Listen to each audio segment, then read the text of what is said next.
जय श्री राम। गोधन, गजधन, बाजधन और रतन धन खान, जब आवे संतोष धन, सब धन धूरि समान। किसी ने बहुत सुंदर कहा गया है कि यदि संतोष का धन आपके पास नहीं है तो आपके पास अथाह संपत्ति हो जाए, आपको सुख की प्राप्ति नहीं हो सकती है। आइए एक छोटा सा आपको कथा सुनाते हैं। यह प्रसंग गुरुदेव के वाणी से मैंने श्रवण किया था। आइए आपको भी श्रवण कराते हैं। एक सेठ जी थे, तो वह सेठ जी, उनके पुत्र था, उसका जन्मदिन था। जन्मदिन पे उन्होंने भोजन का अर्थात भंडारा रखा और उनके यहाँ एक परंपरा थी कि जब भोजन हो जाता था तो भोजन के बाद पापड़ बांटने की उनके यहाँ परंपरा थी। तो उन्होंने सोचा कि इस बार जो है विशाल भंडारा करते हैं, जिसमें हम 5 गाँव को बुलाते हैं। 5 गाँव को बुला के उनको भोजन यथाशक्ति दक्षिणा देते हैं। सेठ जी ने ऐसे ही किया। 5 गाँव में जितने लोग थे सबको बुलवाया और बहुत विशाल भंडारा किया। क्रम से सबको प्रसाद मिल रहा था और जो पापड़ बांटने का जो कार्य था वह स्वयं सेठ जी ने लिया कि यह कार्य मैं स्वयं करूँगा। पापड़ बांट रहे थे, उसमें एक सेठ जी और भी बैठे थे, तो गलती से उनकी थाली में पापड़ का एक टुकड़ा आ गया।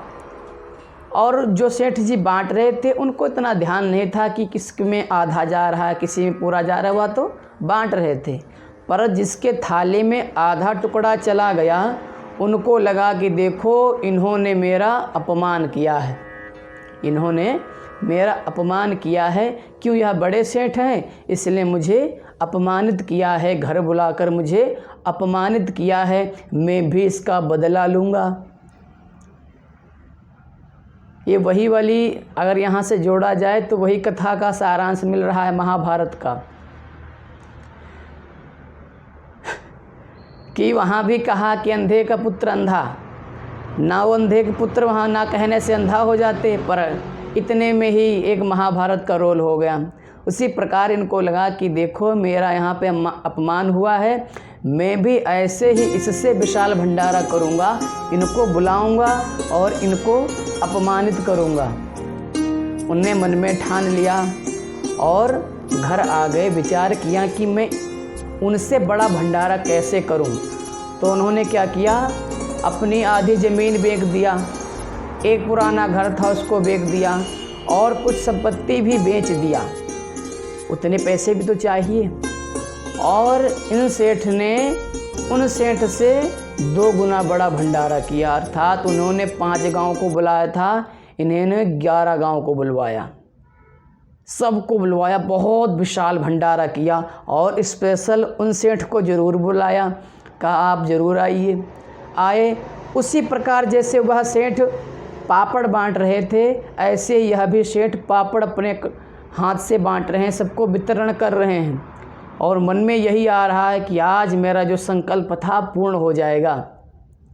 मन में विचार यही चल रहा था और सबको पापड़ देते गए एक एक। और उन सेठ के पास जब पहुँचे तो उनके सामने टोकरे से एक पापड़ निकाला, उसको आधा किया, आधे से आधा किया और आधे से भी आधा किया, जो टुकड़ा बचा वह सेठ की थाली में रख दिया और आगे निकल गए। संपूर्ण भंडारा हो गया। उसके बाद सब यथाशक्ति द्रव्य दक्षिणा लेके चलने लगे।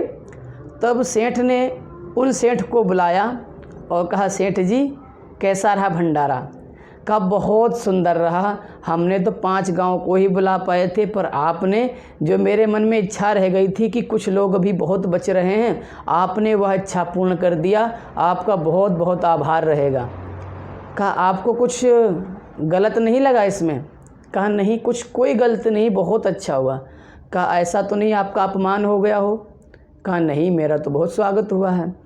कहा पापड़ वाली बात याद करो। तो कहा हाँ, वो बहुत अच्छा लगा कि आपने भी पापड़ वाला जो परंपरा थी उसको भी निभाया, ये आपने बहुत अच्छा किया। अब सेठ को लगा कि यहाँ तो सब कुछ हमारा चला गया है, इनको अभी तक पता ही नहीं लगा। कहा आपने गौर नहीं किया कि आपकी थाली में मैंने पापड़ का 1/4 टुकड़ा दिया था।